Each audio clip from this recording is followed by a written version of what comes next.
44 survey నంబర్ల land ఖాళీ లేదు.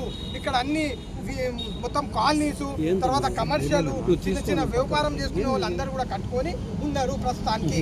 దీంట్లో ఎటువంటిది ఫేక్ డాక్యుమెంట్ లేదు. ఓన్లీ ఒక ఎకరా దాని మీద మాత్రము ఫేక్ డాక్యుమెంట్ చేయడం జరిగింది.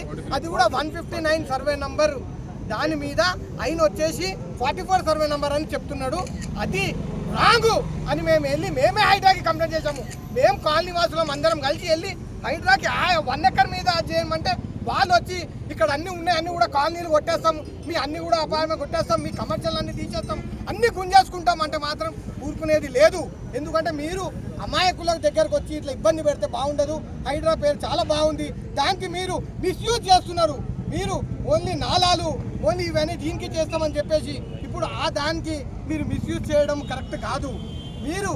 మీకు దయచేసి ఒకటి చెప్తున్నాము, హైడ్రా వాళ్ళు 159 సర్వే నెంబర్కి ఫెన్సింగ్ వేసుకోండి, మేము అందరం కూడా దగ్గర ఉంటాం, మేమే కంప్లీట్ చేస్తాం. అంతేగాని మా కాలనీ వాసులకు వచ్చి మా మొత్తం రెసిడెన్షియల్ కమర్షియల్ దానికి వచ్చి ఇబ్బంది పెడితే మాత్రం ఊరుకునేది లేదని నేను చెప్తున్నాను. మాకు కూడా అందరు చూడాలి, మేము అందరం గవర్నమెంట్ నుంచి ఆర్డర్ తెచ్చుకున్నాము, మాకు సుప్రీంకోర్టు స్టేటస్కో ఉంది, మేమందరం కూడా గెలిచాము కేసులు హైకోర్టులో కూడా. దాని తర్వాత కూడా మాకు ఇబ్బంది పెడితే ఇది మంచిది కాదని కోరుకుంటున్నాను.